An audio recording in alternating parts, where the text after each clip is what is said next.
All right, welcome to the latest edition of the FPL America podcast. This is David Smith. Travis Hoig. FPL America. FPL America, Brian the one Shesko. and only. Yep.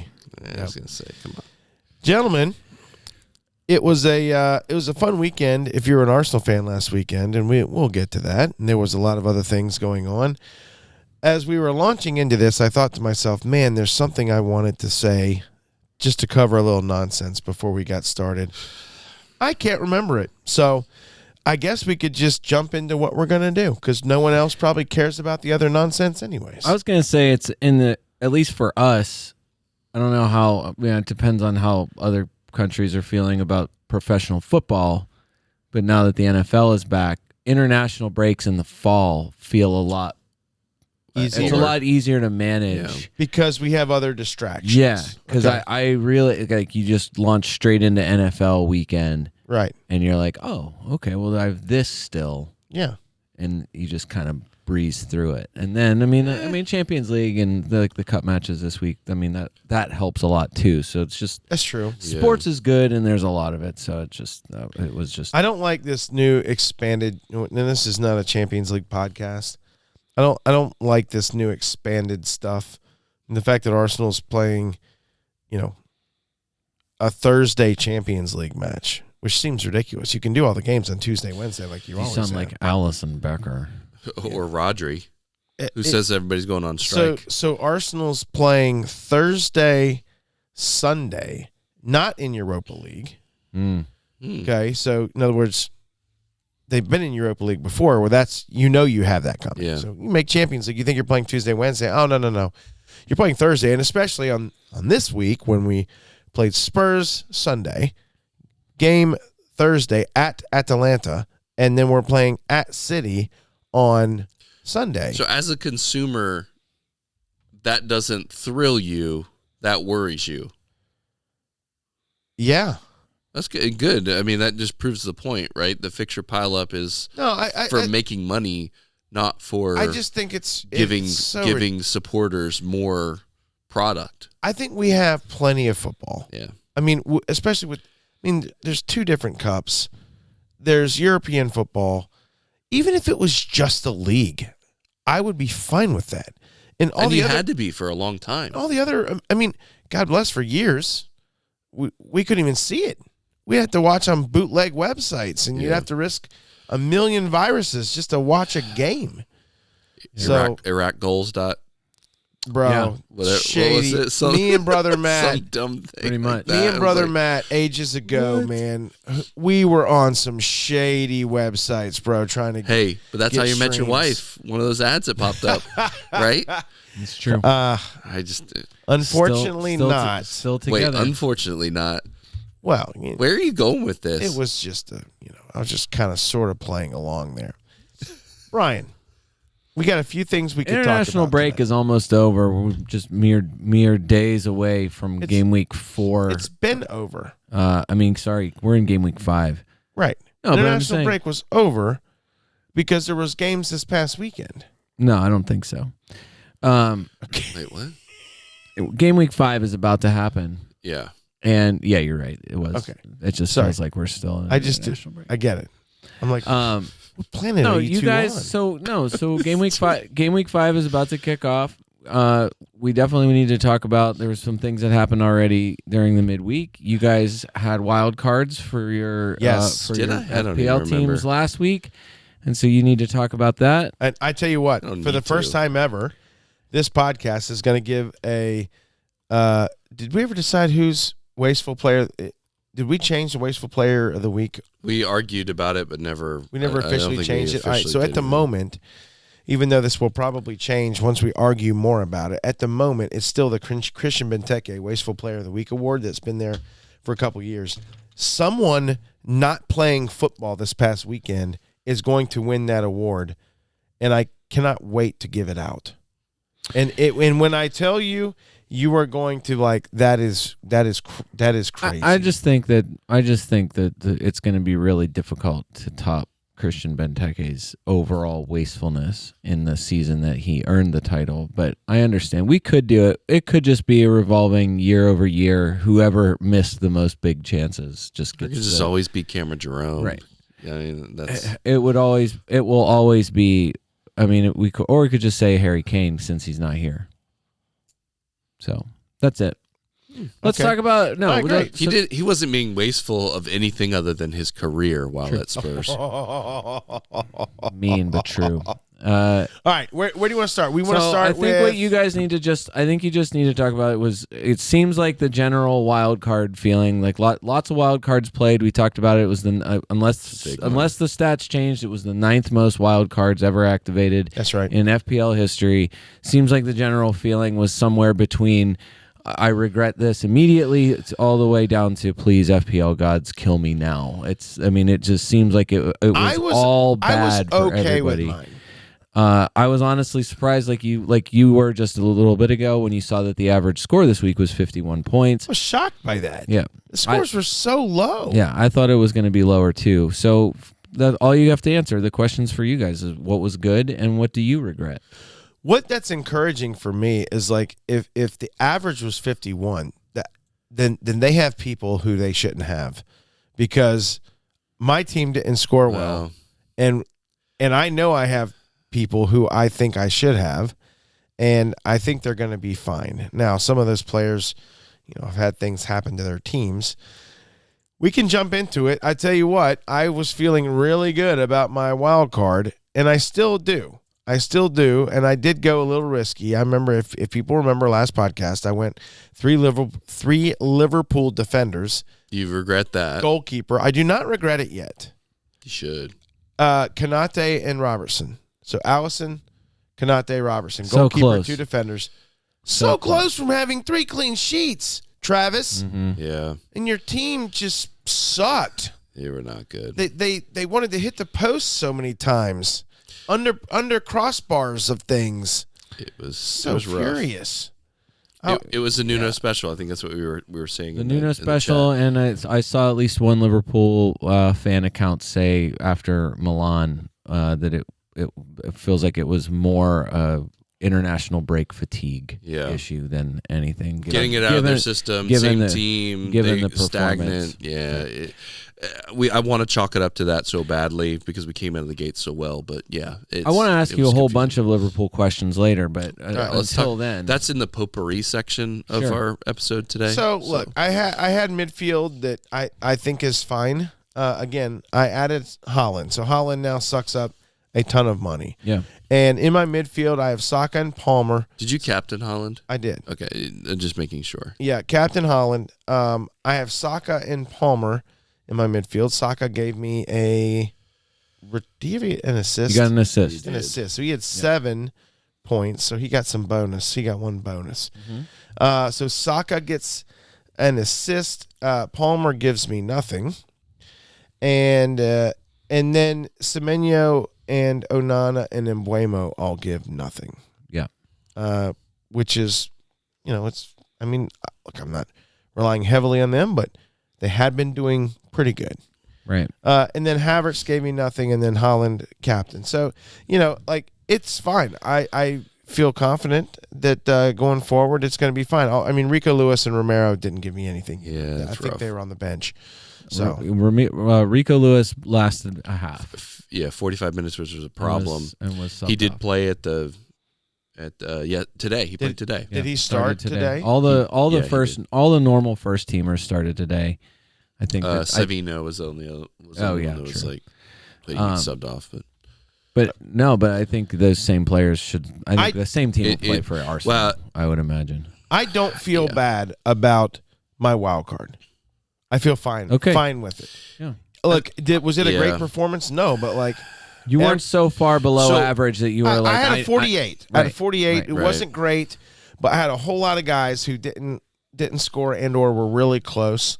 So I'm definitely not panicking. I'm probably not even going to make a transfer this week and just bank it. Yeah. So you made a statement earlier, and a friend of the pod is not going to be happy with this, but I feel it bears noting.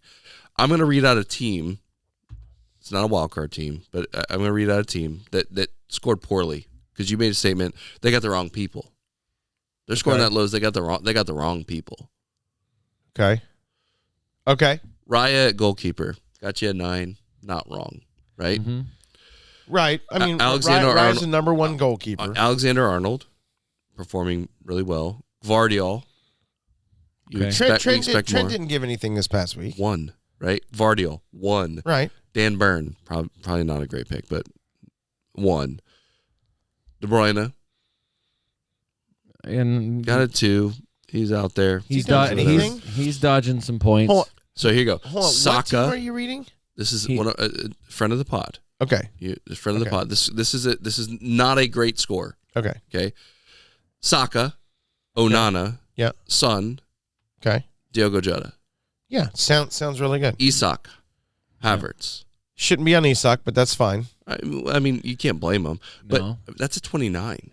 There's nobody in there that you're just like, right. There's like maybe one or two players, but those could be easily differentials. It was like, that's not a bad team. This week was just weird. I was gonna say, and even if you say, well, like why Son? No, okay. Well, if you had said why, even going into last week, you say why Son and not Salah, it would have been the same for you because Salah didn't do anything for you either. This week. No. Right. Okay, I'm not talking about those teams. I'm talking about the people who actually scored. People who scored above 51.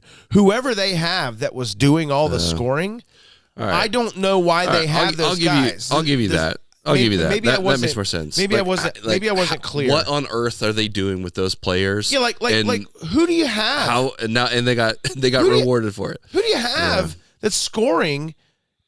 John Duran. I think this week, and so we could. I mean, if you want to just finish it off right now, congratulations on winning the Arsenal clean sheet bet, Dave. That no.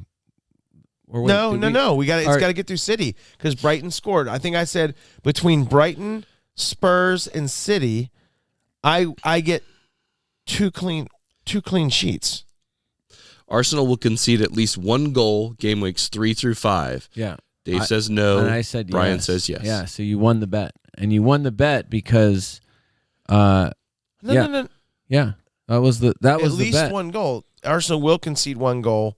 I said no. How many have they conceded? Oh. Yeah, you won. Because the Spurs clean sheet wins the bet alone. I was thinking it was I'm sorry. I was thinking 4 through 6. Yeah. What I forgot is that match 3 through 5. Oh, I forgot 3 through 5. I forgot that Gabriel can use his head to score. I just had totally neglected.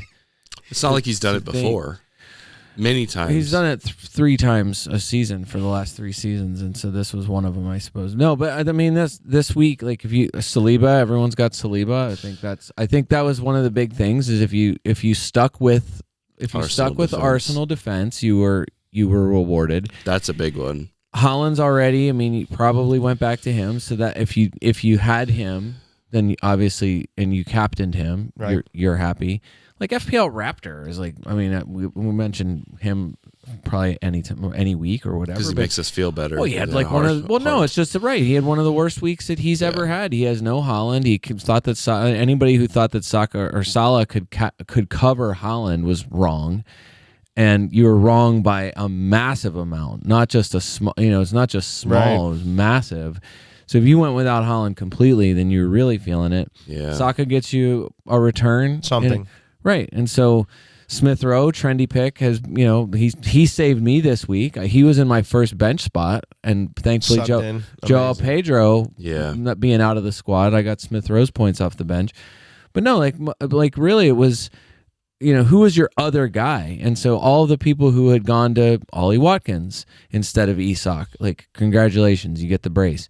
Like, there were some of those performances that really just pushed it over the the real slap in the face was what it was for me this week, though. I picked the right guy up front, I think, in Wissa.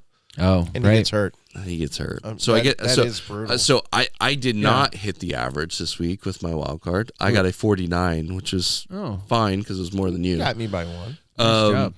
But 33 of my points are not available. Are Haaland and Wissa. My front line. That's insane. I mean that's how terrible my midfield and defense were. I'm a goalkeeper. I mean, I had Luka Dean had an assist, so he had 4, but everybody else was 1 or 2. Mm-hmm. That's pathetic. Absolutely pathetic. Look, all I know is, following back up on what I said earlier, there must be a lot of Rashford owners, Garnacho owners. No way. Jean-Philippe Mateta owners. No, and that one's a hilarious one. Ollie Watkins. That one I get.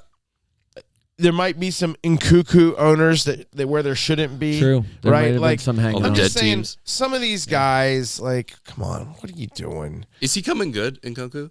No. It's too early to say, but No, because Maresca said that he said it about Cole Palmer. He threw Cole Palmer into the list of forward players and just said, basically, I've told the nutshell of it is, I've told all of them, all of you will play.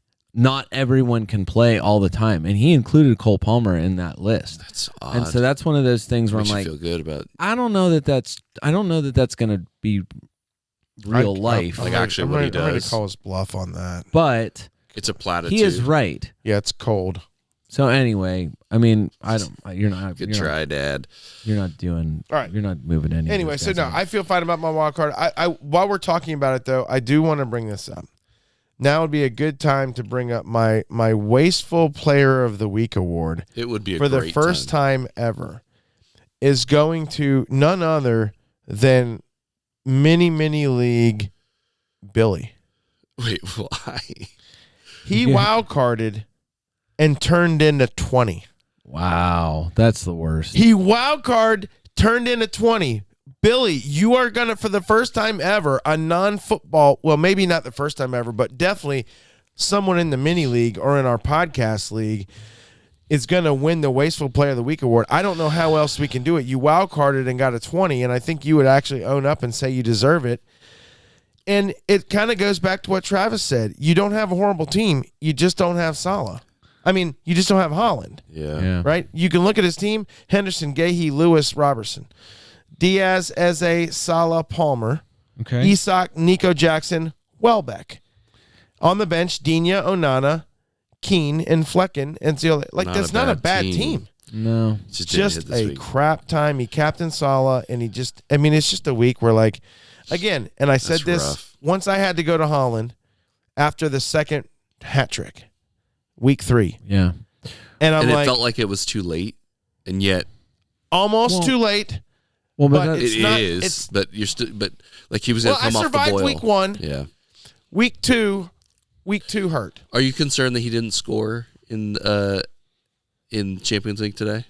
I mean, this No. is, I feel like most people are going to say that's par for the course. Yeah, I would say it's par for the course, and he's not going to go score against Arsenal this weekend. So He's playing against a stronger Italian team. I don't know. You feel good about that? yeah, All right. It's not Tottenham that you're playing. I feel like that's the difference. Listen, we'll give up some chances, but Raya's making them saves, dog. Okay. This guy. No, I that's why I feel like just trying to I really did feel like it was worth strongly going counter narrative on no, it's okay to avoid Haaland for these 3 matches. So yeah, you're expecting another brace. We can talk about De Bruyne, whether or not De Bruyne's injured or not, because that happened today, and that would probably impact him more than people would probably want to talk about. But still, will City miss? Will Arsenal miss Odegaard more than City will miss De Bruyne? Oh, that's a good question. Yeah, and honestly, our City has had to play without De Bruyne a good bit last year. I know. Yeah. How'd that work out for him? it worked out great for Phil Foden. They survived for a while. Yeah, I mean they did enough to beat you guys, they right? Didn't come on strong till the end, though. I mean, they kind of. I mean, Liverpool. But it wasn't him coming Liverpool back. led the league most of the year last year. Yeah, but the bottom line was they were fine, right? Could they have been better? Yes, Yeah, but they were that's fine. fair. They had to grind a little bit more than they would have Okay. normally done. No, you're they're right. Fine. They missed Rodri more than they missed. That's KDB, 100%. right? He's more important to them. All right, so you feel good about your wild card still? I feel Would fine. you have redone it? I mean, I wouldn't have picked all the people that you were naming off before. There's no way. No, me neither. That's a really good point. Even if I would have known. What number out of your 15 would still be there if you were wildcarding this week? I'd probably go with close to the same pretty much team. the same Wow. team. Okay. I mean, other than Wissa. But Wissa would be the on bigger question is, what would we have scored if we hadn't have wildcarded? And I'm pretty sure it would have been lower than what I got. Oh, I'm okay. fairly confident. That's interesting. Because I didn't have Holland. I always liked that That was the game. biggest And issue. you're I right. didn't have Holland. I didn't have Holland either. So I just, at the end of the day, I didn't have Holland or Wissa, and they were the vast majority of my points. Therefore, it probably would have been screwed. Well, that is it's good to keep in mind. Like I've said, probably for the last 6 years that we've been doing this, I can think of maybe I'd have to go back through my notes, which I could do, and find the number of times a wild card worked. And I honestly think that it's probably 2 in 6 years that I was like, were you my really wild crushed? card? Yeah, the wild card was perfect. I played it at the perfect time, and it actually helped what I was trying to accomplish. I feel like probably 75% of the time, the week after the wild card is like, why did I do that? And regretted most of it. So, so the next thing, we can crash through the Champions League and what has happened so far in League Cup games, because there's been a handful of I think some FPL significant things injury wise, and also kind of the way the lineups happened. Start with let's go Champions League first. Start with Aston Villa. They absolutely smash in their game. All the first team starters played. Pretty much everyone but Morgan Rogers did anything. On par, also on par with the season so far. Credit to Twitter account Connor, CJMAVFC, if you want to look him up. Just Aston Villa shared a picture of Morgan Rogers on their official account and just said, "What a performance tonight by Morgan." And Connor's response to it is that Morgan Rogers, example of why stats are ruining football, probably been our best player this season despite having no goals and no assists. I think that's probably pretty true. I don't know if there's anybody that we've said. I mean, the number one thing with him every week so far has been this guy carries the ball perfectly. This guy is absolutely eye test smashing, and yet 5.1 and no points to show for it. Can it keep happening? Like this week, he was especially good against Everton, and one of the few players who had as many big chances as he did and came away with nothing. So even in the league, it was kind of like, how is this possible that he keeps not quite finishing and not quite getting any kind of return? Feels like that can't keep happening. At some point, you hope the regression goes the other way. Yeah. Positive regression. Watkins started. Got an assist in the game. The issue with Watkins was that he was seen on the bench at some point after the game with ice, pretty obviously wrapped around his ankle or Achilles. Unai Emery says no big deal. Good. Good for him. Asked about it afterward. He said yes, he's okay. And he also said this. He said we now have John Duran in good form as well. Yeah. They can play together, is what he said. Oh. So whether that turns into something or not. At whose expense? Tielemans? No, I don't think so. That's Tielemans. Where's that go? And it hasn't been Morgan Rogers either. So who gets pulled? I'm not sure. Who's on their left? Who's on the left side? Leon Bailey's on the right. Right. It would be Bailey or Rogers would get pulled. But Rogers hasn't come out at all. No, I agree. I don't. That's the thing. Like I, if anything, it's been Watkins subbing and Duran coming on and scoring a goal. Anyway, we could. I mean, Duran's not a bad pick. Yuri Tielemans' goal and an assist in the Champions League game. 2 shots total for the season in the Premier League, though, so far. He does lead Aston Villa with 7 chances created. I just want to throw that out there. Tielemans not an FPL. Jacob pick, Ramsey's playing on the left. There you go. Could be. That's probably where you're looking at. Either way, just a reminder that Tielemans, we still don't know who's taking the penalties for them yet, and there's still good reason to think that Tielemans would take it. We almost got to see who would do that in this game, and then Dave, Onana, he had a crazy goal way outside the box in the game. Not ideal if you had him last week, though. Subbed off half versus Everton. You need to hear this, though, because I think this should change some opinion of Onana. Okay. Unai Emery said, I decided to take Onana off for tactical reasons. He's been good, but there's a lot of work to do getting him comfortable with our ideas. He said, in the second half, we needed to keep the ball and take time in the build. This was an Everton game. We needed to take time in the build-up, and Ross Barkley is more suited for this. He is.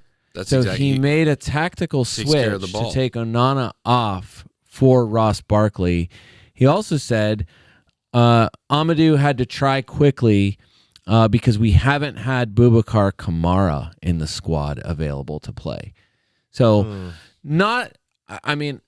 obviously, they brought him. Interesting. They brought him, and to me, it's not a I get why the pick is there. I understand the points have been there, but now that you have by week 4, you have the analysis of the manager saying, we needed him to get up to speed, and then against Everton, we needed to make a tactical change, and we're switching him for Ross Barkley. That automatically, to me, says no more. You can risk the minutes, you can you can take the set piece threat or whatever.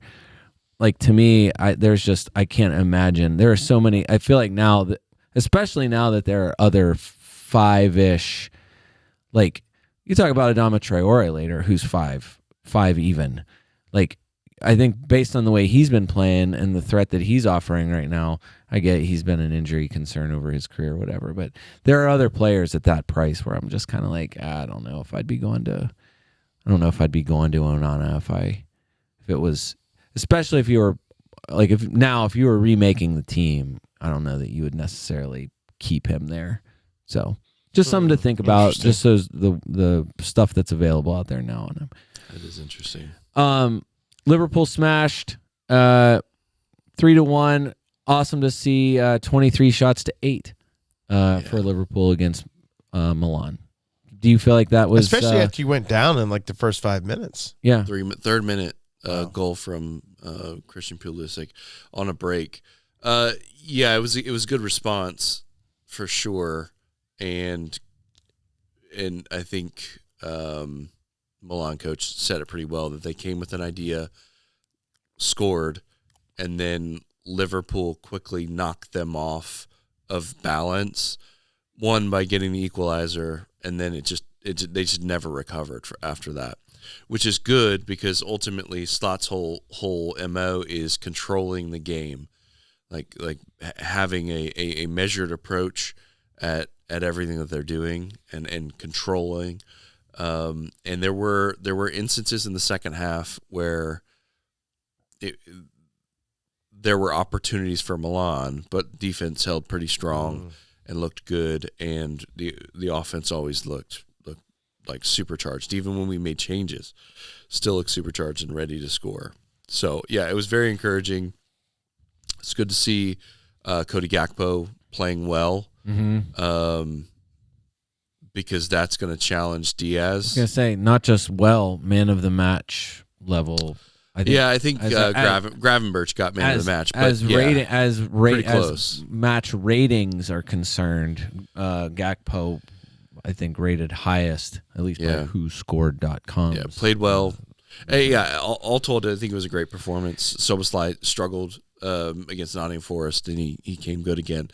So I think it was a great team performance. It was the right response. Gakpo's his performance bigger threat to Diaz is their threat to because Gakpo and Diaz Diaz didn't start. Diaz did not start, correct. Gakpo started, Diaz came on. Did Slot say that he was thinking of starting Diaz, but Diaz came, or that somehow... there was something with fitness. There was something with the fitness of it, but it's either all way, about rotation for him and about maintaining a fit squad for all of the competitions that they're in.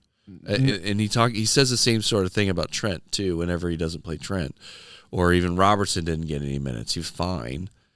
I was happy to see that. I was gonna say, and keep subbing Trent off at 79 minutes. Right, Totally good to keep those guys rotating in and out. Nervous about Jota? I am at the point where there are midfielders who are hotter right now, and I'm looking to potentially move on. Okay. Yes. From an FPL standpoint. From a Liverpool standpoint, not really, because everybody else is still dangerous and fine. His movement is good. Nunez is getting more involved. So from a Liverpool standpoint, not really. From an FPL standpoint, yeah, I don't know if it's time to move on just yet, but there are other options that are hotter, so I wouldn't blame you if you did. Good strategy point by FPL. It's either Nez or Nay. It's Nez, but at FPL, let's just say Nez. If it's Nay, I don't care. No, if it's Nay, it's whatever. Either way, he said a few days ago, with Europe about to kick off, strongly consider talismans from teams who play one game a week and are nailed. And I think that's probably where you're thinking. Like, just in his list, for example, was let's hear that. Gordon from Newcastle, Jared Bowen, Eze, Joel. Well, he has Joel Pedro for Brighton, but I would think probably you could say Matoma on that if you're going to stay in one level. Semenyo, obviously we've talked about him. Yeah. We'll talk about him every week. Mateus Cunha from Wolves. That's one I would love to talk about later. Really obvious Mbuemo for Brentford, and then at the tail end included Jamie Vardy and Dominic Calvert-Lewin. DCL's an interesting one. Yeah, FPL Harry agrees. He just said, and his exact example was 60 minutes, just consider it this way, 60 minutes for Jota or Luis Diaz compared to 90 minutes from Mbuemo, Eze, Gordon, etc.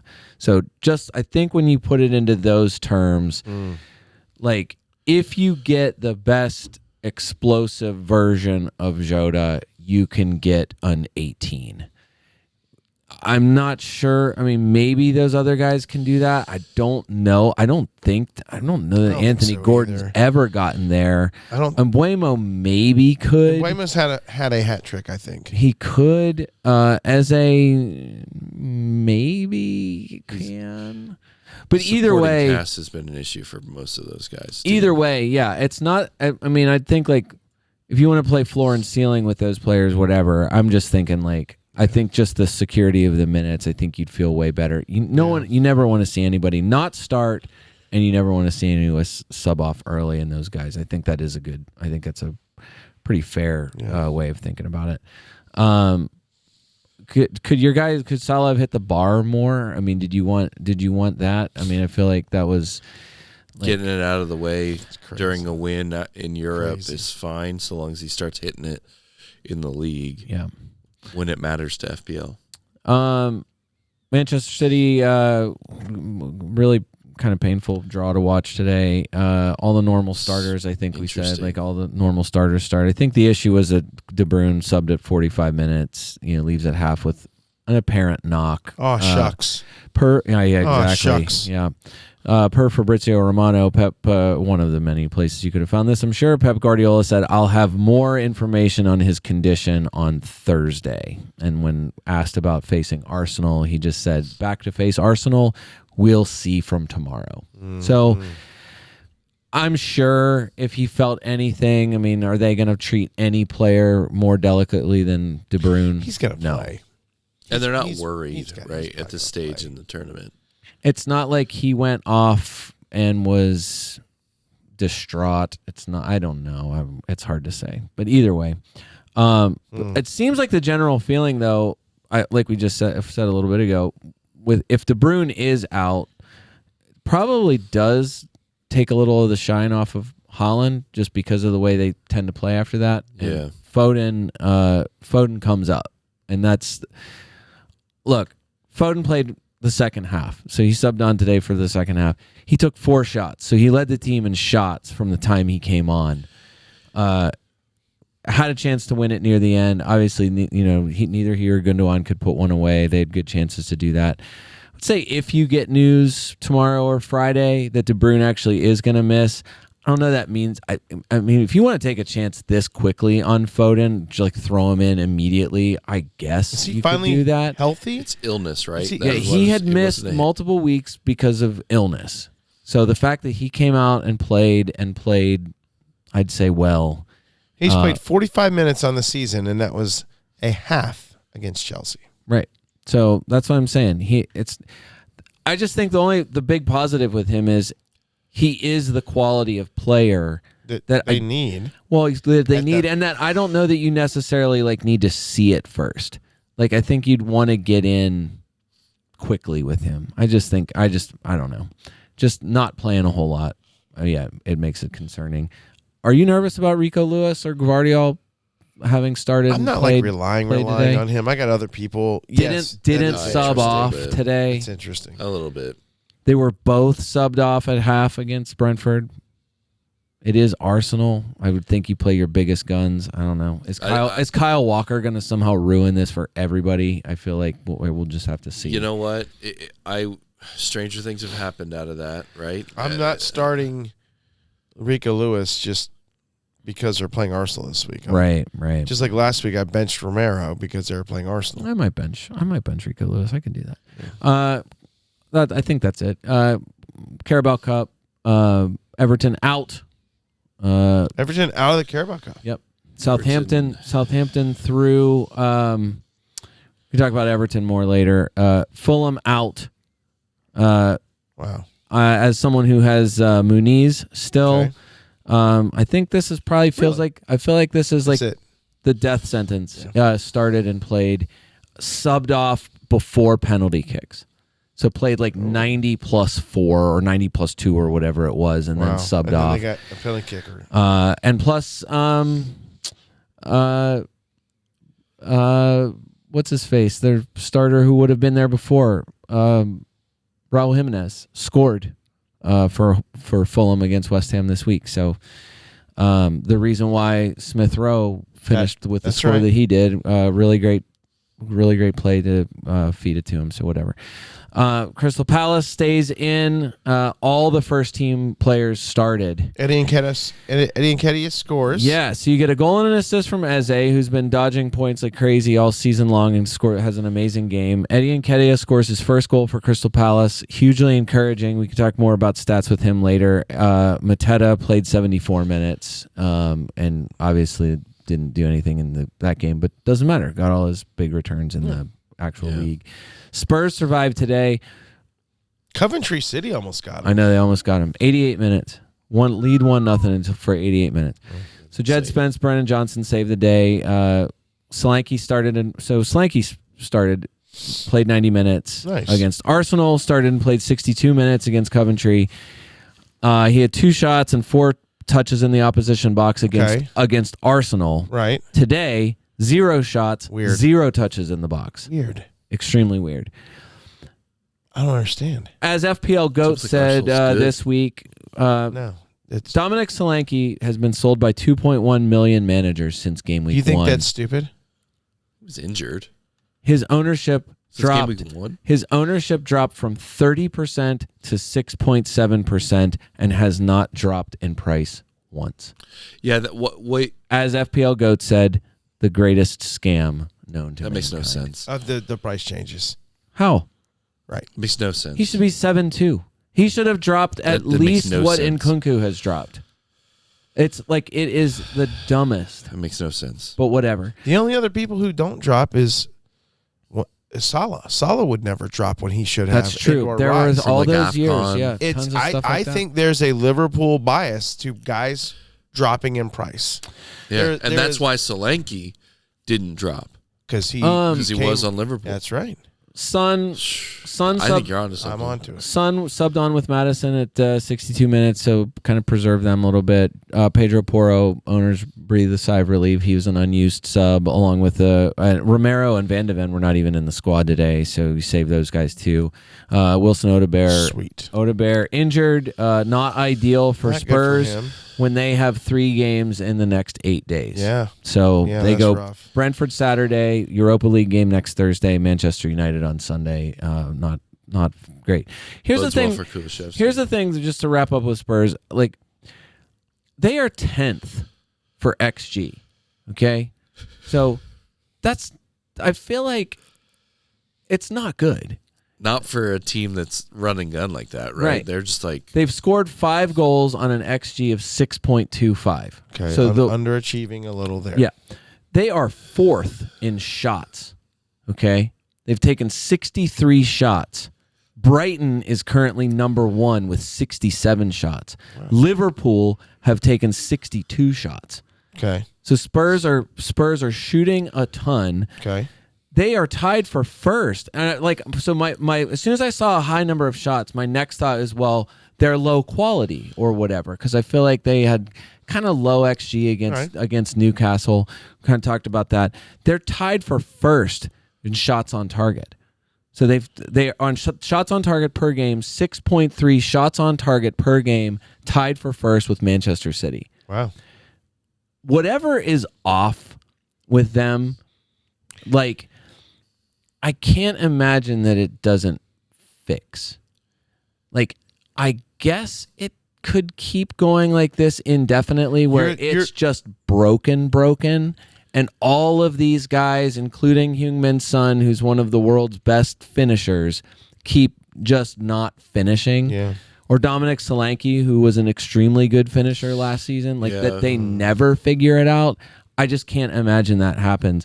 I just remember those runs that Liverpool had where it looked like the world was against them because they could not find the back of the net to save their life. Like, legitimately, every single opportunity was a post or a goal, to use a brother Mattism, the goalkeeper standing on their head, or just the most ridiculous stuff. And it's like, these guys are better than this. How is this not happening? Yeah, and it didn't happen. Like, he didn't magically turn around and what's the toilet unclogs, right? That didn't happen. It just was bad for a long time. Yeah. I don't know that Spurs has more quality than those teams do, though, or even a better manager than that Liverpool group did. So I wouldn't be surprised if this carried on. Yeah, I don't know. Just because we've seen it before. Well, yeah, and I don't know I'm not sure what the formula is here, because you bring in, Madison is going to do good things. Like, he got 2 goals today in a come from behind victory to stay alive in a cup. So great. Could have been a disaster against an excellent right team. Absolutely. And quality players were out there. So maybe not the first choice defense, but whatever. You still had all the normal attackers. The fact that Kulusevski, Brennan Johnson's son, all those guys were out there to do it. I don't know. To me, I feel like it just seems like it would turn before it's gonna stay really dumb and bad. But it might. I don't. Who knows? Maybe it is just a confidence issue. Maybe it is just once Solanke's fully up to speed and going. I mean, maybe, who knows? Or Richarlison. Oh yeah, that's who they need. They need to get Richarlison back out there. I just wanted to say that the numbers are there. It's not. This is not a. It's not a. You can do this. It's not a shots issue, and then even more, it's not a shots on target issue. I feel like if it was a low quality of shots on target or a low number, it would be different. But anyway, that's it. I feel like that was all the. That's good. There's a whole bunch of other numbers or whatever, but as far as stuff that happened in midweek, that's pretty much it's a good midweek roundup. It is. Yeehaw. As you guys jump into the next thing. Number 1, I need to stand up for a second just to stretch my legs. And number 2, I'm thirsty, so I'll be back. I need some water. I'm dying right for some water. I'm going to run a lap, do some jumping jacks. I'll be right back. Hopefully the coffee I drank will be kicking in as I keep yawning. We need a podcast. Your eyes were closed. I was worried about it. We need a refrigerator sponsorship, like a mini fridge. Yeah, I've thought about that. Is there a good brand of mini fridges out there that would like to just sponsor us for a minute? I will plug. I don't even think we need a good brand. I think we just need a brand. What do you want to talk about next while Dave's stretching? Well, you kind of were transitioning into the big stats. Obviously, you talked mostly about midweek. Was there anything that you wanted to touch base on specifically for match week 4, not midweek stuff, stats wise, that is relevant? Well, so how are you on decision making? Like, where do you feel like you are? Dave can answer this when he comes back. Are like, so you have one transfer this week? Yeah. Are you using it? I think I'm gonna have to because of Wissa. Because of Wissa, and my other forward is João Pedro, right? And I think he'll play. Yeah. I think he played. He played today. No, also not in the squad. Really? Yeah. Why did I think that he did? I don't know. Anyways, all I'll say, so Wissa and Pedro are a problem. Yeah. So I'm probably going to have to do something with that. Well, Wissa's a real problem. João Pedro is a mystery problem. But I understand what you're saying. Yeah. No, I just think like, not that you needed reinforcement, but just to go through like just some of the big numbers that stood out this week. Look, like Haaland took 6 shots, so he led the week. Yep. Tied for the lead for the week. No real need to dwell on him unless all of a sudden, and Dave already has given his opinion, that he's not going to score against Arsenal. Is he a bad pick because of the Arsenal matchup? No. Are you captaining him? I'm going to look at the matchups, but I'm not afraid to captain him. I'll just say that. Yeah, I mean, we have a captain section where we can talk about who we're going to captain, but I'm not afraid to captain him. Or even who the good captains are, truthfully. It's up against Salah against Bournemouth or Ollie Watkins. Right. They're better options. Ollie Watkins against they're Wolves. definitely better options. So I think I'm pretty sure there are some people who are already settled on captaining Watkins against Wolves, but understandable. One of your other shot leaders this week, and we talked about him already just for a second, was Eddie Nketiah. So Eddie Nketiah plays 90 minutes. Oliver Glasner not joking when he said that Nketiah, yes, he's ready to start. Otherwise, we wouldn't have spent $25 million. We don't spend $25 million for a player to be on the bench. And mentioned that he can play different positions. Talked about how smart he is. Talked again today about how smart he was. And mentioned like he's just what a different profile he is to Jean-Philippe Mateta. Yeah. So one's smart, one's stupid. I don't know. That's what he said, wasn't it? I think that's probably the subtext of it. Okay. 90 minutes again. 90 minutes for Nketiah in this first game. You have to be encouraged by that, Dave. You want to see your guy. I like it, Eddie. When you were talking about someone being smart and stupid, I just figured you were talking about me. Nope. 6 shots. Again, he's tied for number 1 for shots this week. Eddie Nketiah. Yeah, great. Just 1 shot on target, though. I really do want to see him succeed. Yeah. There, I really, really do. I would also like to say Eddie Nketiah, 15 touches in the opposition box this week, which was cleared number 1 overall. So, to me, like... What is he at, 5'9"? He's 5'9". Yeah, he's not relevant yet, but I'm telling you, I think he's very close to being relevant. Are you trying to encourage me to move from Wissa to Nketiah? I think he needs to be a consideration. I would go to Mateta first if the money's there. He's overpriced, you're right. 7.5. You're right. So, I guess I'm a little surprised, but like I guess maybe 15% surprised that 15%. Fewer people are on this, given his price. I think being for Eddie being 0.9. I mean, it's all it's going to take is a goal or an assist. He hasn't done it yet, and you know what happens? You get 1 goal, 1 assist, and then people start paying attention. 0.9%, just over 11,000 transfers in this week. I think it's just that the price is so low because it's less than 6. Surely, people are not put off of him because of the 2 gray matchups that they have upcoming. I hope that's home against Manchester United and away to Everton. Such murky grayness. You can barely see through it. Yeah, sure. So I'm guessing it has more to do with that it's 5.9. Yeah. And Pedro, Danny Welbeck, Jamie Vardy are 5.7. I think that has to And all those guys have scored so far this season. That is correct. And they're not on new teams. So let me ask you this then. So Nketiah or Duran is probably the That's another good one. The reason why I would Duran's subbing in and scoring every game. I know. Well, that's the thing. That's the reason why I would say Nketiah. Nketiah is again. He's not here to sub in. He's He's here to play. He's starting. Right. And John Duran's not going to score a worldie every week. He feels like he's going to score a regular goal every week. But he's not going to score a worldie every week. Right. No, I get it. No, again, if we're talking about minutes, do you want 20 minutes of John Duran or do you want 90 minutes of Eddie Nketiah? Interesting. No. I would rather have Eddie Nketiah. Right. Yeah.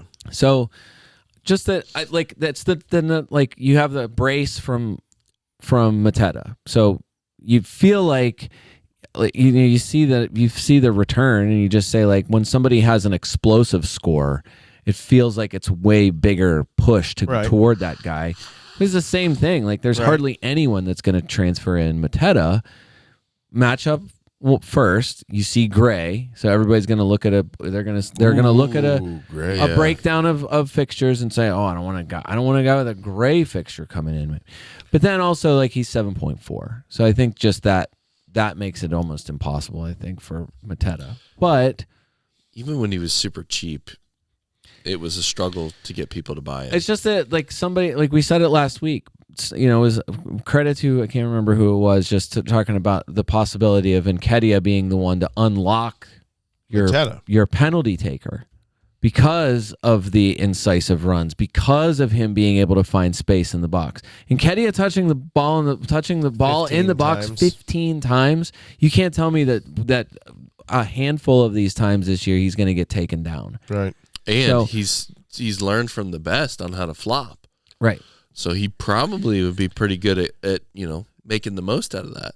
The biggest thing that we learned though this week was that Matt's not here. So Mateta and Eze are both on penalties. So that's the toughest part of picking any of these people, which is why like, hey, what if Nketiah is the one who assists twice? What if he's the one who makes the run and finishes the Eze assist or whatever? Like, to me, it feels like because of the type of player he is and because of where he's going to be, like 6 shots and 15 touches in the box in his first start with Crystal Palace is like the most encouraging possible thing that I could have seen. Yeah. But not yet. You're saying not yet, but consider it. You're saying not yet. I'm saying not yet, but I don't know. I mean, he's not going to get any cheaper than 5.9. The tough thing is that you're probably not counting the next 3 weeks. Yeah, you want to look at the thing. You're going to see Manchester United, Everton, and then Liverpool are your next 3. So again, your colors are going to distract you. You're going to say gray, red, and then you're going to wince, and then you're going to look at say who's got green, and it's going to be some other guys. So I don't think it works like that. I love it. I love the idea of him as a pick right now because I feel like 5.9 is the same as benching Joao Pedro if you got him at 5.5. Like there's something more satisfying about benching a 5.5 guy than it is if you're like, well, I got to sit Ollie Watkins this week. It's like, I'm never going to sit Ollie Watkins if I've got him. If I've got Isak, I'm never going to sit Isak or Havertz or whatever. It just seems like it's way easier, I think, to stomach the benching of someone who's cheaper. Right. All right. Can you get to Watkins? I could go. Sorry. I'm flicking over here. I was on the wrong page. Is it even on your radar to do that? No, I cannot. No, I'm not trying It would be a 2 transfer. I got Havertz, Holland, and then Stewart. So Stewart, who will never play Stewart. Right. Locked into that team. And so, I mean, 8.0 to 8.9, like I can't get there. I mean, it would take. You're already. Yeah. I have zero budget. It is all my money spent. I've got some money to play with, but no, that's not on my radar. Ollie Watkins, one of your other players who took 6 shots this week, obviously got a brace. Number 1 most transferred in player for the week. A good move when you find out that he's fine. I would say, if you can have one grain of salt with this, one courtesy of FPL Villain, our favorite Aston Villa fan, just said he would be a bit worried as a Watkins owner going into the weekend, saying it's a little bit different now with Duran when he's nursing an ongoing injury issue, and the threat of Duran is greater than ever. Smiley emoticon. So, sounds like he's got some sources. It's Never not. I mean, they've been pretty open with him getting up to speed. That has been a repetitive phrase that Emery and that we're trying to get him up to speed. We need to get. He's been dealing with this issue. We need to get him up to speed. So he's talked about how it's taken him a little bit of time to kind of get comfortable or whatever. So yeah, a brace, and this week 3 big chances. He was pretty upset about not getting his hat trick. So, I could do it. I'm not. This isn't necessarily. I'm not asking necessarily for advice. I would probably do it. I think either way, I would have to sell Saka. I could go Saka to anyone 7.1 or less. So that's Embuemo down. So right now the math works exactly. Okay. Saka to Embuemo, Muniz to Ollie Watkins, and to me, Embuemo and Watkins is about, I don't know, $1 million better than Saka and Muniz. The Embuemo makes that reasonable for sure. And that could be Eze. If I really wanted to, it could be anybody. I do have 2 transfers. I have the money works exactly right now. I am a little concerned. If I had any confidence in price predictions, I would think that that Watkins being the number 1 most transferred in, that maybe his price might go up. But I don't know. 215,000 transfers in at this point doesn't seem to be enough to move the needle. So Diaz did go up. That's it. Luis Diaz was the only one who was predicted to go. He's now at 7.8. 7.8. Okay. Dave, go back to so this is the thing. So back to that cheapy guy here, your midfield enablers. We've talked about Morgan Rogers, a million times, just that he was a killer this week. 4 shots, 3 shots on target. Rogers is just not a killer. He hasn't done anything. 2 big chances. An expected FPL points of 5.26, finishes with a 2 on the week. And everybody that has him feeling the pain of it. Meanwhile, a 5.0 Adama Traore, who I don't know. There have been times, obviously with Wolves. Our oiliest winger, Adama Traore, 5.0, 3.5% selected right now. Fantastic. Assist against Ipswich, a goal against Leicester. Okay. In the last 2 games. He has started all 4 games this season, 90 minutes in the last 2 games, so a total of 327 minutes for the season, which that's fantastic. Don't need him to play every single minute, but he's played a lot. 4 shots, 3 big chances this week. 3 big chances was the highest that anybody reached, tied number 1 with Ollie Watkins. I get it. Your opponent is terrible, and Adama Traore can do that. I think for Fulham, it's probably finding more of a reason why not to have Smith Rowe. Yeah. And why you're not going to pick Smith Rowe and Adama Traore, I don't think. But I just don't see anybody picking Adama Traore, because we have for years watched him just totally embarrass people on the field, and then punt it into the stands, and then get nothing, right? So, right, but he's already from the 6-yard box. He's already scored into the stands. 1 goal he's managed to make go into the net. Yeah, so that is already positive. And he has 1 assist. He's just not. He's a goal and an not assist. That's what I'm saying. a prolific finisher. Agree. I mean, Brian, you're bringing him up as an enabler. 20 touches in the opposition box is number 1 for Fulham. That's more than a Muniz, who's had 1 million chances to score, and Smith Rowe, who's obviously playing more advanced. So who's he enabling then? I'm just saying, those are the guys that need to benefit. Right, from but it, I'm saying as a 5-0, he's in your enabling that midfielder, price. he's enabling I get that, spot. but that's what I'm saying.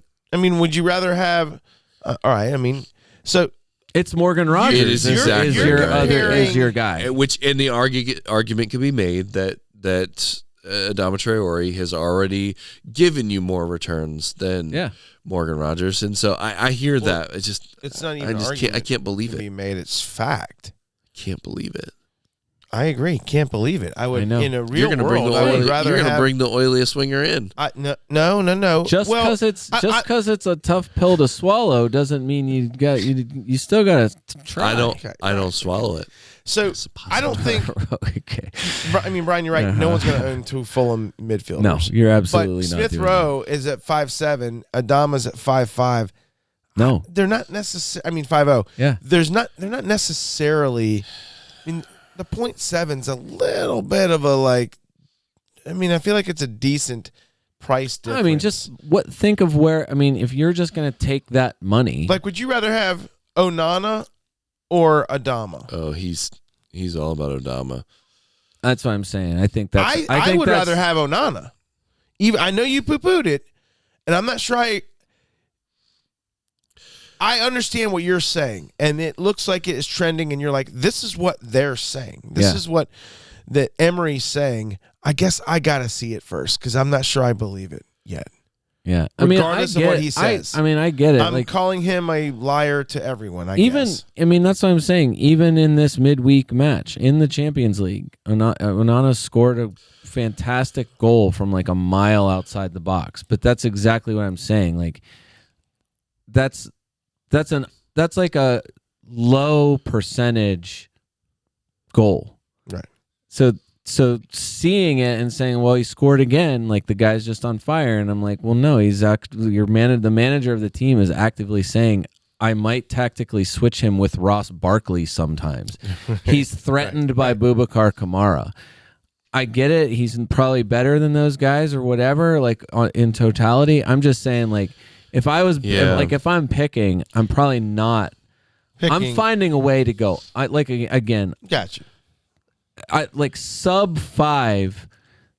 I don't want to even have any part of it. 5 is as low as I want to go, and I'm just saying, like, look, like you're saying. I'm saying Adama Traore is not. I'm saying he's an actually option at 5. He's actually done it a couple of times now. Yes, it's against weak opponents. I'm just saying, and he's oily, and he's 5. Yeah. So anyway, John Duran, I think like I don't think it's a crazy choice.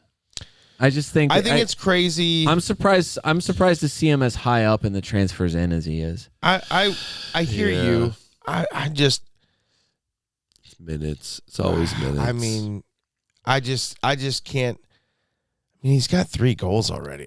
It's like the argument. Oh, you need to buy Trossard. Bring Trossard in. When Trossard wasn't starting, but he was coming in and scoring. Yeah. I don't know. I mean, idea. Yeah, everybody loves the super sub from a distance until you get him for 18 minutes and he does nothing, and then you're rethinking the whole strategy. Yeah. He is extremely good. I just, like, barring an injury to Watkins, the only thing that would change it is if they actually do play together. If they start together and he plays 60 minutes. I mean, would you rather have minutes. Duran or Vardy? You'd rather have Vardy, and it's hard to say it. You're right. Either of them. Would you rather have Duran or Chris Wood? You'd rather have Chris Wood. I'm going to answer for both of you. Yeah, you'd probably have I've already owned Chris Wood this season. Yeah. You know, and then you could throw Vissa in there, but now he's hurt. Right. Yeah. So I'm not. Yeah, you easily would have picked. You would have picked Vissa for sure. All right, here. And then it's Welbeck, and Joao Pedro. Those are 2 of your other considerations too. And way more people have gone to Welbeck, especially now. As long as Joao Pedro has the yellow triangle, I think it's going to be you're going to kick it around. Welbeck's ownership is 18.1%. That's high. I know. You got to feel good about this. And Kedia's coming in and crushing Crystal Palace. Welbeck going making Brighton real good. Hey, Reece Nelson was scoring today for Bournemouth. Joe Willock resurgence for Newcastle. Look There's at this. Arsenal everywhere. Smith Rowe. Oh man, who's Let's next? Just make this an Arsenal podcast. When is Kolasinac coming back and kicking someone in the chest? That'd be that's Mane, but yes, I think that'd be awesome. He doesn't kick him in the chest; it's a neck. Is he still playing football? Yeah. With Ronaldo. In leagues that no one cares about? Yeah, with Ronaldo. Gotcha. You're not buying him, but hey, Marcus Rashford got a goal this week. Huge credit to Gian Batra, FPL John Batra. We talked about him before. He called it. He said he thought that Rashford was going to have a good game. This week? He called a goal. Nice call. Really good call. Kind of a bold one. I mean, you're probably not getting him, but no. I just think Rashford still at the moment for me is still broken. He had a brace and an assist. Yes, it was against Barnsley today, but still, like I didn't know that. He had the game today. Ericsson had kind of the game today too, and so did Garnacho. I think they all pretty much had a either way game. I just think, like as you watch like Bruno Fernandes continue to flounder and shoot and do nothing and complain. And then a ton of complaining, and Rashford actually did something, and Garnacho actually did something, like how he's being managed. I think a lot of people want to see minutes like Garnacho got last year. If that happened, I think he would immediately become he'd go back to the kind of pick he was last year. I think you'd seriously think about putting Garnacho. Price went up significantly, but yeah. Is there? I mean, if there's any chance of Rashford ever getting back to where he was before, I don't know. People keep trying to. I feel like there's closer to the argument that he's washed and he's gonna be awesome again. But whatever. Eberechi Eze dodged more points this week. He had 2 shots, had a big chance to score, created 3 chances, 1 big chance created, an expected goal involvement of 0.8. So he's almost at exactly 1, and he finished with 2 points, same amount as Morgan Rogers. So all these guys just crushing in the stat box, and I still think Eze at 6.9 is. I feel like that's. Do you own him? No, not yet, but that could be a possibility if you. I know I could. That you have. I love Eze. I love him. I love him. And I know you want to go to him as soon as possible, but. With only 1 goal in 4 games, regardless of what all their stats say, it's just not happening yet. Although it might happen. That's the thing. Next match. That's the thing. Yeah, and there's another guy from Crystal Palace I want to talk about too. I can't wait to talk more about them. By the way, Adam Morton. Do you have Jared Bowen still in your team? No, I don't. Oh man. See, that's the next guy. If I had the money, I would have already made the move. Who to who? I would have done Saka to Bowen, and I'm off by 0.4. I would have gone Saka to Bowen, and I would have gone and Muniz to Watkins. To me, that would have been my no-brainer. I had to get rid of him in order to get to Holland because I still have Salah. Goal, assist in his last 3 matches, so 3 straight returns, and that is the that's fantastic. That is the benchmark. I get it. It's 20 points total for the season so far. He's tied for 10th in scoring from among midfielders. Whatever. Created 10 chances so far, which is tied for 4th among midfielders. I think West Ham's schedule upcoming, despite like their schedule's friendly, and I would just say, even with a new manager and all the growing pains that it feels like they've been going through, their 2 losses in the 4 games are to Villa, who they had it not only. I mean, it was a late loss with a late opportunity to draw and a loss to City. So that's it. Otherwise, you get a win, you get a draw this past weekend. Like, this is like a poor start, I would think, overall, or at least like a disjointed kind of start for West Ham. And they still lost to 2 teams that you'd say, yeah, you probably were going to lose to them, like on paper anyway. I'm just saying, I think that's the guy. Like, even on, you talk about the talisman list. Yeah. Bowen is the one to me. 6.1% selected to me feels like I mean, Would you rather I have, would be going Bowen or Embuemo? I'm looking at both because I was talking earlier about looking at Jota. potentially moving Jota, and that would be the move that I would make would be Jota to Yeah. Bowen Jota probably. or Bowen? Because right now, And I don't think I would do that this week because I think the Bournemouth matchup at home is good for Jota. But maybe next week. if Jota doesn't start, what percentage ownership will he lose? Half? Wow. He's at It would be 16.7 now. He's I don't not, he's know not that dinged up this- yet. If you go to 10%? He's I would 16.7. sell him. Maybe- You're saying him I'd sell him, dropping to I'd 10. sell him. If he I'd doesn't sell him if he in a doesn't heartbeat. do anything this week, I think it's going to go down anyways, even if he does start. Yeah.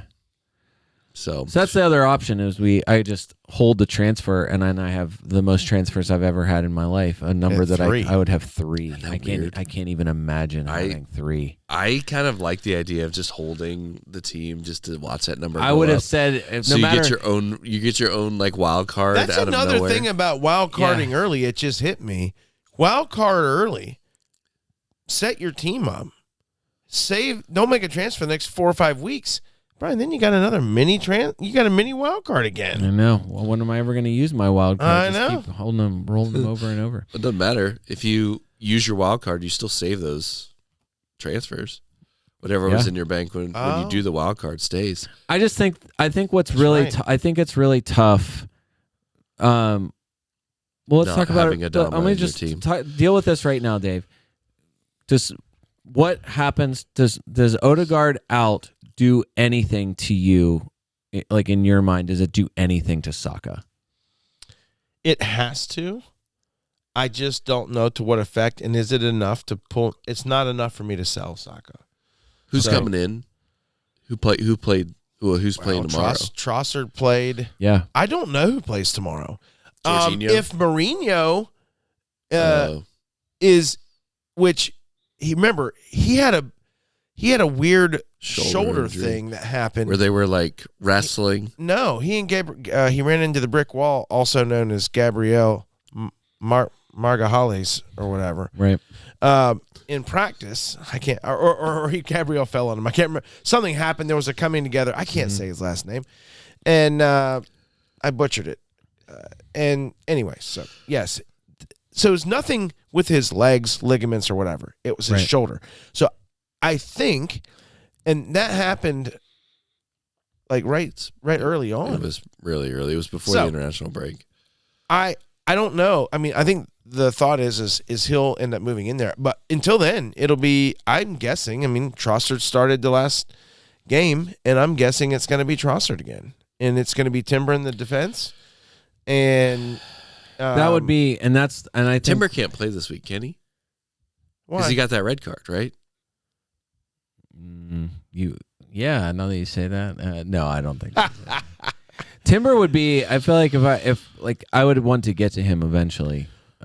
If and when I do wild card, I think it would be Timber. Agree. If he continues, and yeah, I think it's going to be Timber going forward. Over Ben White, even in terms of It would be targeting. Gabriel or Timber. Well, would it's be a dollar difference between Timber and Ben White. Yeah, it'd be Timber Yeah. or Gabriel for me. And so I would go Timber. because I already had Gabriel. I already had him. You had him pre-Spurs.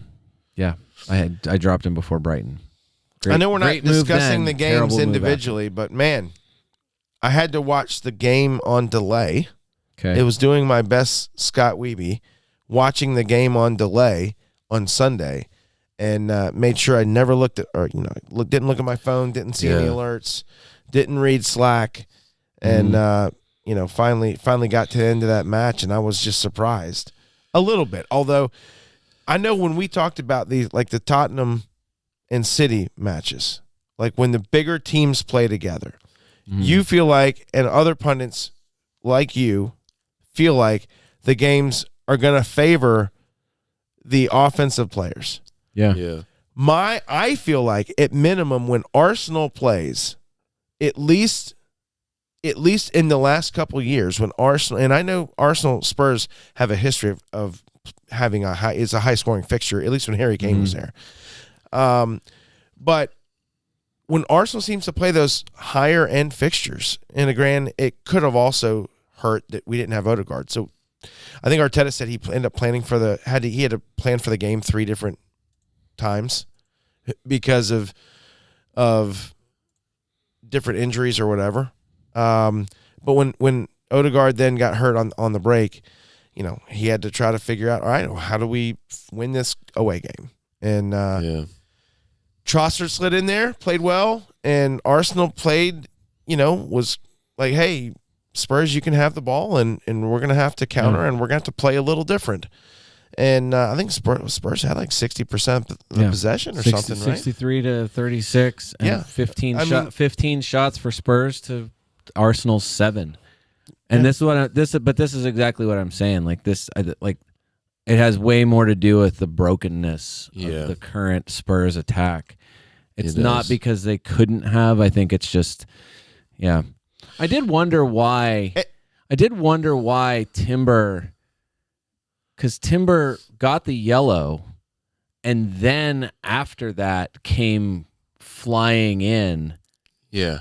It got in someone's face, which resulted in some Vicario, right, and that resulted in a Vicario yellow, but not. So he had already gotten the yellow for the foul. Let's clear this up. The yellow for the foul. That's not a yellow. Not based off of the Spurs match, Liverpool Spurs match last year, where Curtis Jones, and I wish I would have pulled a soundbite for you. Where you're like, he went over the ball, he made contact, it's a red. It's exactly the same thing that happened. I don't think he hardly made any contact with Porro. It didn't matter. At least not with his foot. He made contact.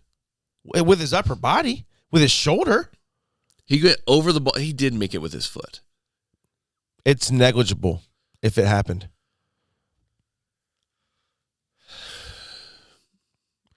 I honestly, I watched it once and I was so mad I didn't watch it again. The other thing I would say I'm not is arguing because I didn't watch like 12 different angles like you probably did. I told my brother, I told brother Matt this too. But I think people could argue that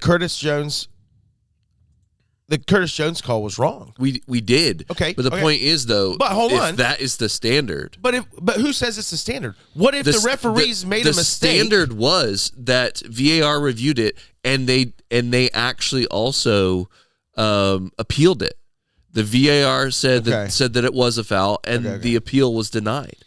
Right? So that is the standard based on literally every mechanism that's out there. The call on the field, the VAR review, and the appeal all said it's a red. At least last year. But now it could be different. What the heck, right? Like, but what would you rather see? You would have rather seen that not be a card, right? Yeah, absolutely. Sure. Absolutely. So if, of course, they would never say, hey, we made a mistake and we're going to change it. Apparently even though we doubled in. They're sending apologies to people last year. So anyways, my point being is I get it. And if I was you, I'd be like, wait a minute, that we got screwed on that. So you should get screwed on that. I just wonder if the referees look at it and go, okay. It's just like, why did Timber not get a yellow card when he grabbed? That's the point. So if that's a yellow, why did he not get a yellow in the fray and the aftermath? Again, I think there was a little sensitivity there because of the Declan Rice yellow that should have never happened in the other game. That's wild to me. Like otherwise I ref can't the game that's in front of you, right? And I know. I'm not saying you're not right. I just when I saw that, it was sure on the borderline of, It's just wild to me, and again, Spurs didn't deserve to win that game. Not really. I think Vicario. I think that's definitely foot. That's what I'm saying too. That's what I saw too. Right? That's definitely foot on upper ankle. It's negligible. Yeah, it's just no. No, it's just. That to me looks pretty much exactly like what Jones did, that's what bothered me. Yeah, which was it's right as he's getting the ball and pulling it back to him. Doesn't matter. Right, and that's why, and that's what I was going to say. That's what everyone from Liverpool is angry about, and it's one of the most hilarious argumentative discourses for all of this is the standards for X team. whatever team it is, like how hard done by we are by officiating. I don't even care about that so much as for So- me, and it always has been this for me, and I have harped and harped and harped and harped. It's about consistency. It's always about consistency. And also, again, the last manager that is going to complain about outcomes of that is Ange Postecoglou, who has made it very clear since he started. It goes both ways. You get them sometimes, you don't get them other times. The fact is, like time that a goal was scored on his team, it wasn't counted for a phantom offside, which he said exactly what you said. Right. Like, as a result. What do you want me to say? I don't have the whistle. It's not my decision. Like, it happened the way it happened, and we should have been better. So whatever. Like all of that to say, like, which is right. Yeah. So anyway, they're broken. They need to fix it. But it's just frustrating that's what we talk about, right? Right. That was the flashpoint. It wasn't how bad Spurs finishing was. It was that they shouldn't have been playing against 11 Arsenal players, right? So all of that to say, I still happily played Bukayo Saka this past week. He was, I could have made up a ton more money by getting rid of him compared to getting rid of Gabriel. I should have kept Gabriel. But either way, no, but Saka was I really honestly, I did not think about, he was not even a consideration to get rid of. So right. I guess the issue now, so then he left that game early, so I think everyone was nervous that he might have been dinged, but whatever, he's not. Yeah, he's fine. He's going to be fine. And, so barring some other sort of weird injury issue, like everything's already on his shoulders. Who picks up, like, I still feel the same way I did a few weeks ago about him, which is he has a double-digit return in him every game. It feels like he can do that every game. So I guess now, Odegaard being out, does this limit him in a way enough, like, you're not selling him, I would, but is that smart? I mean, you could easily sell him this week and go, "Oh, it's the right decision." When you're going and playing City, I mean, it could be 0-0. Arsenal could blank. They could lose 2-0. So I hope not. But it's very. We could easily be this time next week. We could be saying, "Okay, well, Saka didn't do anything." Well, okay, duh, they played City, so let's give it a little bit longer than that. Right. Brian, wasn't there, I remember at some point last year, I believe, you brought up a good point that you had seen somewhere and or you had seen yourself. When Odegaard and Saka at times end up in the same spots and almost kind of hurt themselves when they're not hurt themselves. Tripping over each other, playing the same position. It's just, they end up occupying the same space and kind of take away from each other. And there was that was an Arsenal fan account that had kind of noticed that they tended to drift into similar spaces when they were making runs. Whenever off the ball, they tended to drift toward the same spots in the center right of the box. And they were saying that because it was kind of hurting both of them offensively. Then I think that was the kind of idea of like, if you're doing this, you're just clogging things up. If one person is making that run, the other person could be doing something, drawing a different defender, more productive compared to what you're doing in attack. I don't know. I mean, the results ended up not harming them. Didn't seem like it. Yeah, maybe. I mean, but so I don't know. I think not having one of the top midfielders, in the league hurts regardless. And so how much does it hurt? I don't know. It's a great question. Yeah. Not enough for me to sell Saka, so I guess there's that. I mean, if you're looking at it this is the way they're talking about it with no timetable for Odegaard and ligament damage. Yeah. And, he'll be out for some. It sounds like months. I was going to say. It might be till Christmas. Yeah. I mean, if it's not great. I mean, they need him fit, and so I'm sure they'll take as much time as they need. But like, I don't know. It's just even after this, like, because I think everybody was, even after Manchester City, I mean, that was kind of the idea, is you dump them for Brighton, Spurs, Manchester City, then you go this next, the three after that, Leicester, Southampton, Bournemouth, and the greenest of green fixtures, and then another run of red fixtures. Home Liverpool. Yeah, Liverpool, Newcastle, Chelsea. At Chelsea. Not red. Not one red one. Yeah. Maybe Liverpool's red. Maybe. By that point, we would know for sure if it was red. But even then, all of that to say, like, those fixtures, like, this still feels like you have enough quality. I think so. I would think it should go. I would think you find more ways to make Saka matter. That Saka does, like, he is supposed to be your guy. To me, it feels like angry Trossard, an angry-looking Havertz, and Saka are enough here. With, as long as you don't get another Declan Rice red card, you still have Martinelli, who, whatever, I'm not sure how effective he is, whatever, but still, like, it's not, there's no, the pieces, there's no drop-off except the Odegaard drop-off, which is a steep drop-off. Trossard at a 6'9". I don't know. I just thought about that and looked at that. And with Odegaard out, I think Trossard at the moment, at minimum, is going to be starting a couple games. I wouldn't pick him up and start him this week, but I'm just like, I don't know. That might be worth looking at, keeping an eye on. All right, let's move on to moves we're making. Is there any moves that we need to make this week? I'm not making any moves. I'm gonna roll my transfer. I don't need to get. I mean, the top transfers in this week: Watkins, Diaz, Holland. People are still going to Holland. That's fascinating. Vardy, Smith Rowe. I get Smith Rowe. I can't get to Smith Rowe. Not the way my team's set up. But I'm banking. I wild carded last week. Kind of cleaned up a bunch of trash. Don't need to get rid of any trash yet. So I'm banking. And you're banking as well, is that correct? No, or are you I going mean, to make that in Blamo I'm really torn, man.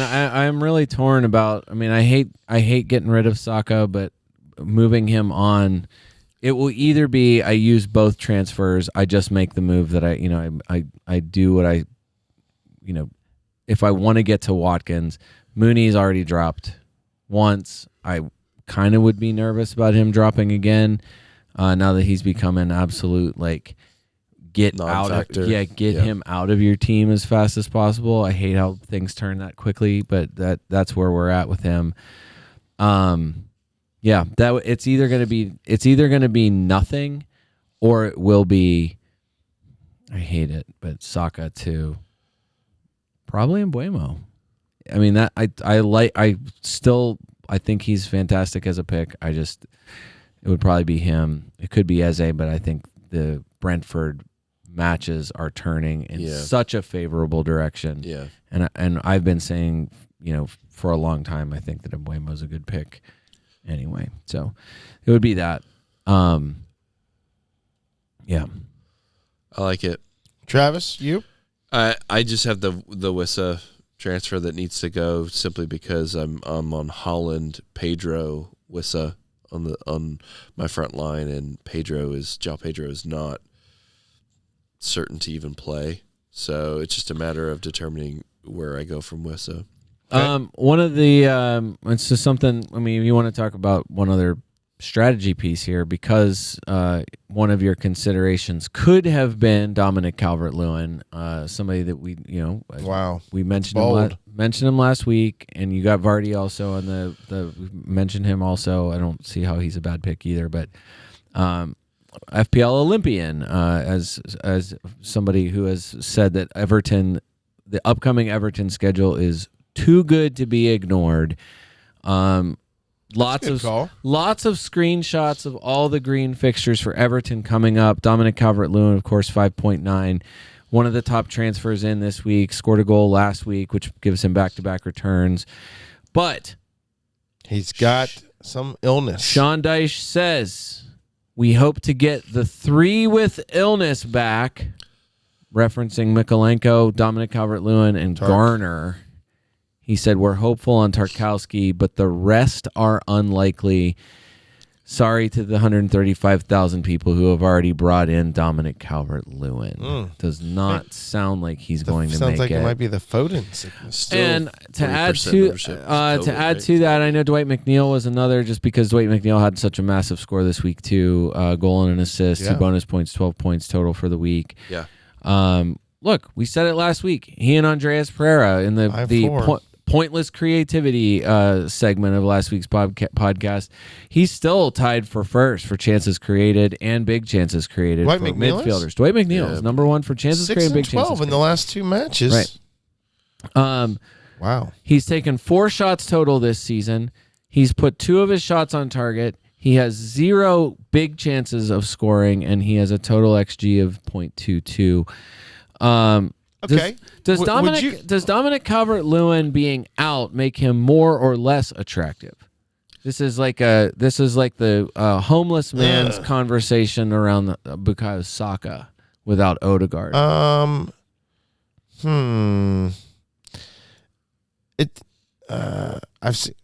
seen Beto play, so I don't. I mean, it just depends on who plays, right? Is Beto coming in?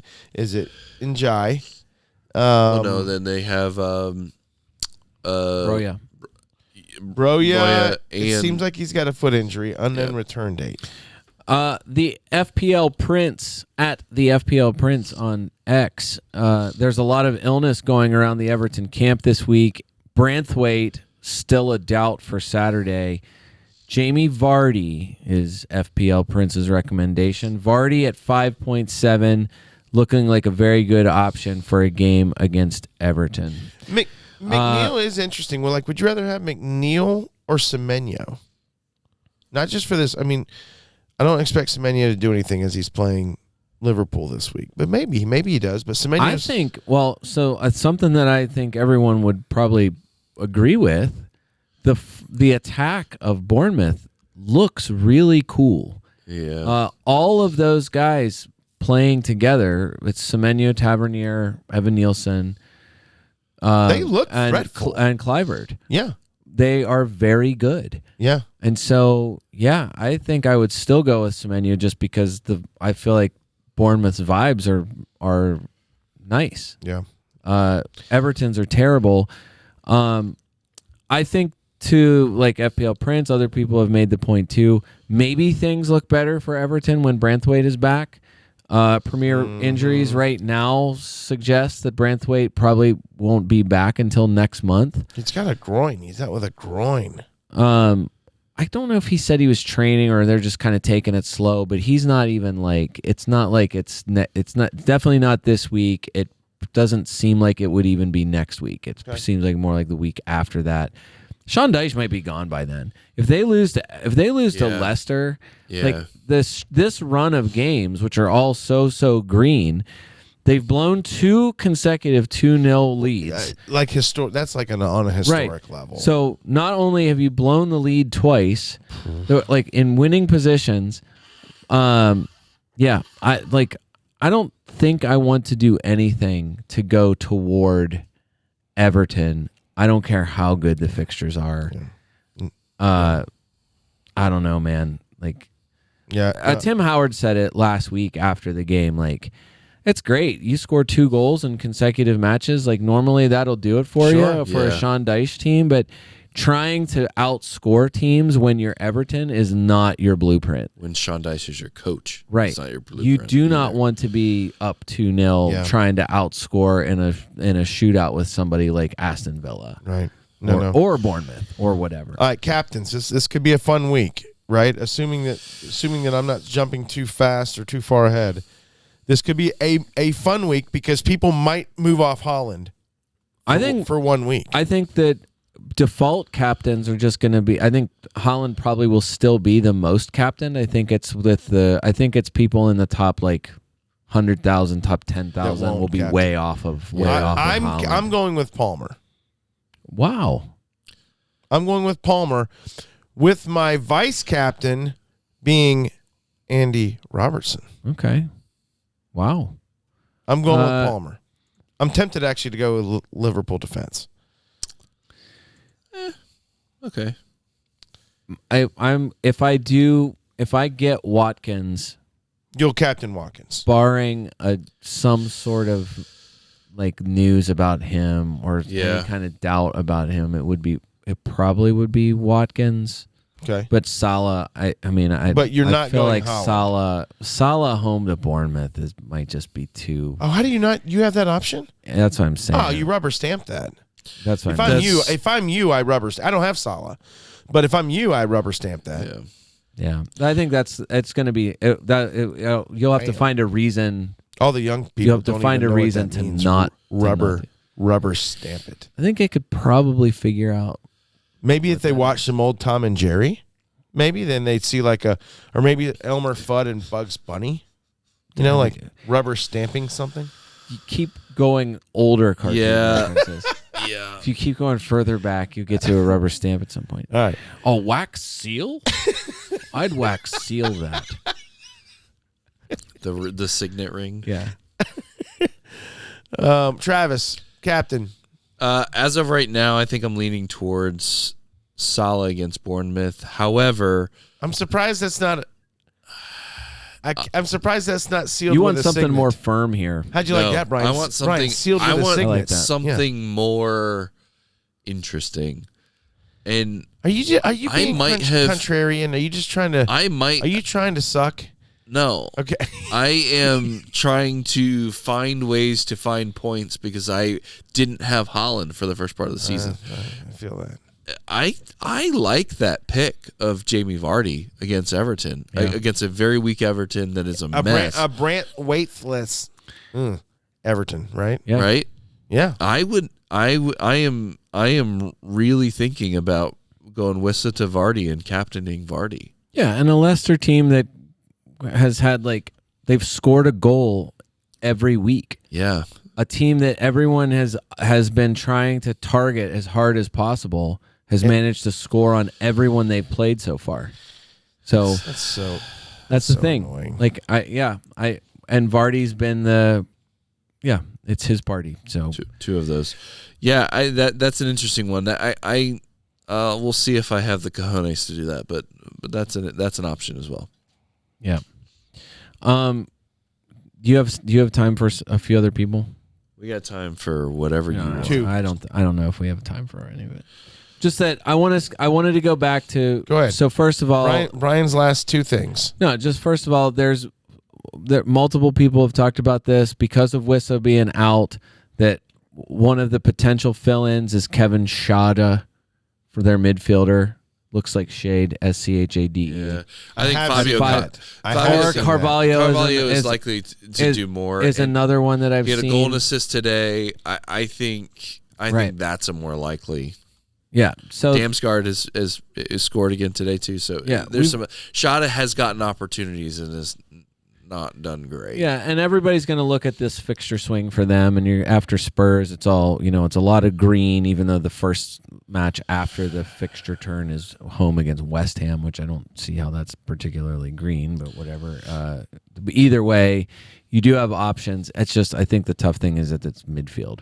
Yeah. So if it was forward, there isn't a direct replacement, but that's like the first name or two of the names that have been kind of floating out there. Shada's just not there, and you're right. Carvalho is a midfielder, so it's not really. I really do. I mean, one of the stats I feel like that really jumped off the page, Dave. Cunha for Wolves, 2.3% selected right now. Price makes him a little bit weird because he's 6.5, but he took 4 shots this week.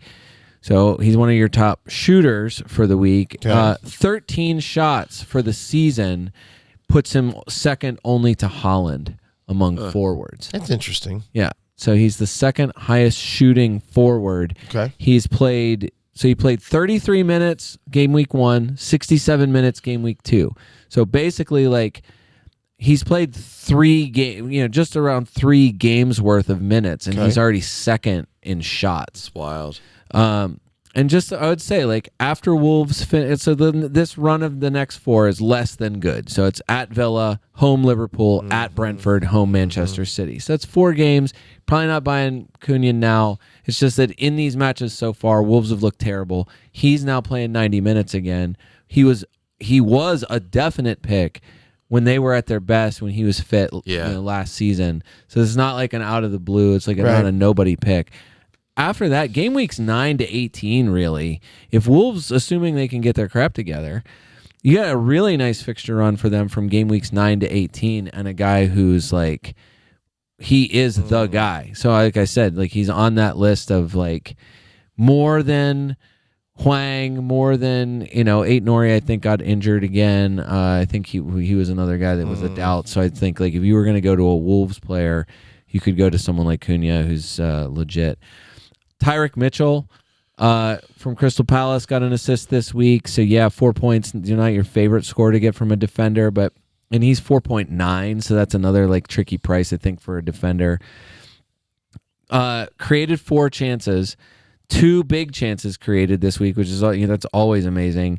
Again, like that was Leicester, but whatever. Still, he's created 8 chances this season, which is 3rd. So you got Trent, you have Porro, and then you have Tyrick Mitchell. Wow. And chances created. Again, for defender, Manchester United is not. I don't think that's necessarily a great pick. I don't know that you're bringing Tyrick Mitchell in for that, but Everton next week. Terrific. He's on like less than 3,000 transfers in, which I'm a little like, again, like I understand like there's no rush to go after some of these guys. Right. But like when you're on the 3rd page of transfers in, do you know what I'm saying? When you're like that far in, it's like either like names you've never heard of.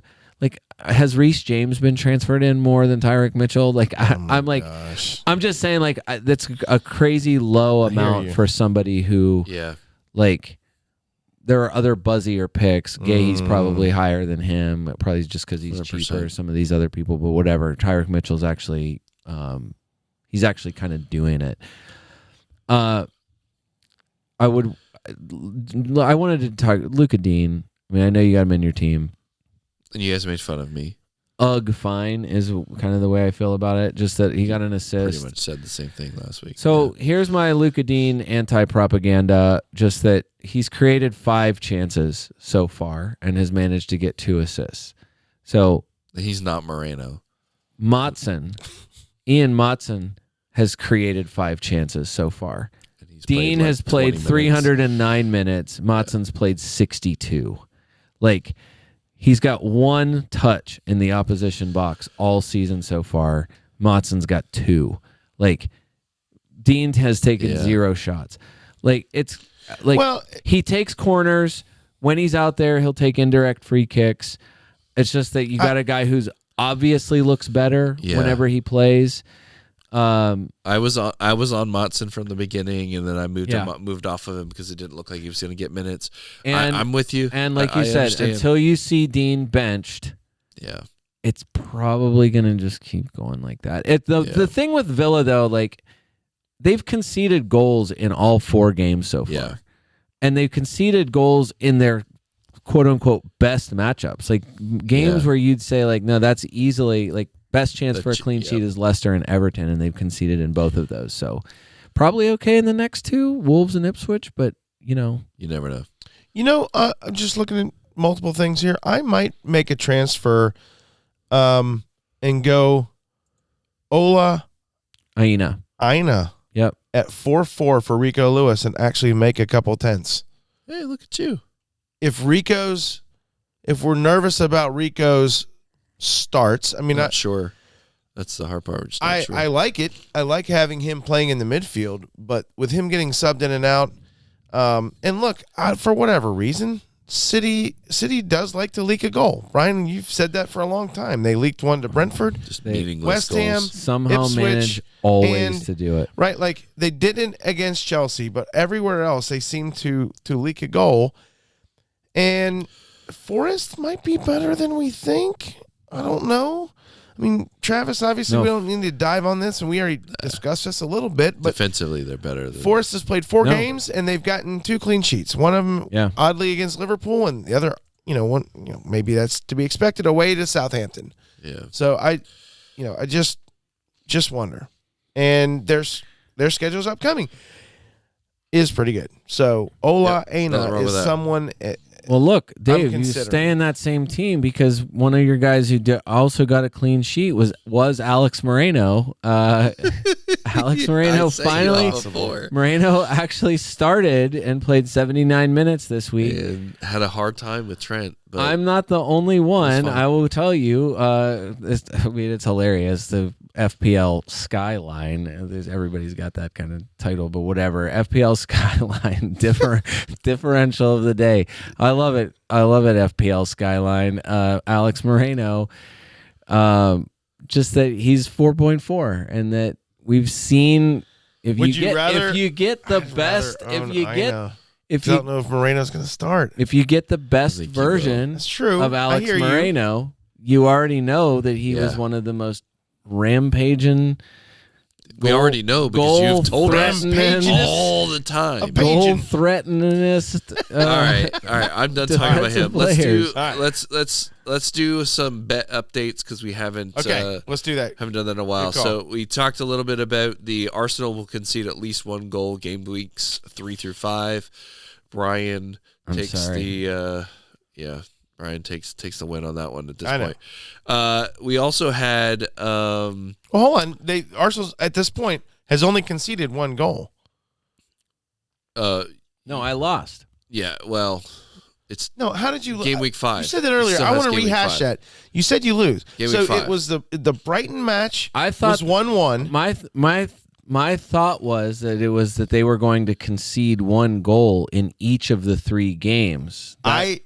That is the way I was betting it, and so as soon as that's interesting, right? So that makes sense to me. Yeah. I missed game weeks 3 through 5. Each of the weeks thought they would the be bet leaking goals. This is even crazier, I guess, if you look at it from my point of view. So there's already been a clean sheet. Hold on, I know. My thought the bet was, Arsenal was only going to give up one goal. Well, that they were going to have game week 5 is City. 2 out of 3 assists. That they were going to have 2 of 3 clean sheets. That's insane. I might not be wrong. That's insane, actually, but still. All that to say, another update. Who's going to have the higher match week 4 midfield total, Dave or Travis? I think my midfield total was what was my midfield total? Oh my gosh, that was a bet. Yeah, you had Saka, so it didn't matter. So yeah, you definitely. I had Saka, and Palmer got me a paltry 3. Yep, you win. Yes. So you rack up the wins. So you won that bet. And then an update on the Diaz bet. Most points in the first 6 weeks. Southampton's Diaz or LFC's Diaz. Did I take Barrington Diaz? Oh yes, you did. He has 7 points. Okay, but hey. He still has 2 weeks to make up the rest of the gap. Man, Luis Diaz is currently on 35. Hope to die. 7 Hail Marys. So you've got a ways to go. All right. And then we didn't get any takers for the over/under 3.5 points for Leicester in game weeks 1 through 6. But it's already looking like I was gonna say it sounds like they're already there. Pretty close. I think they're gonna get there. So all told, bets are moving in good places, but we need some more. We need some more. I agree. I was about to say the same. All right, gentlemen, we got some fun matchups this week. I get to watch Arsenal play in the Champions League tomorrow, which I'm not happy about, as they then have to play City on Sunday.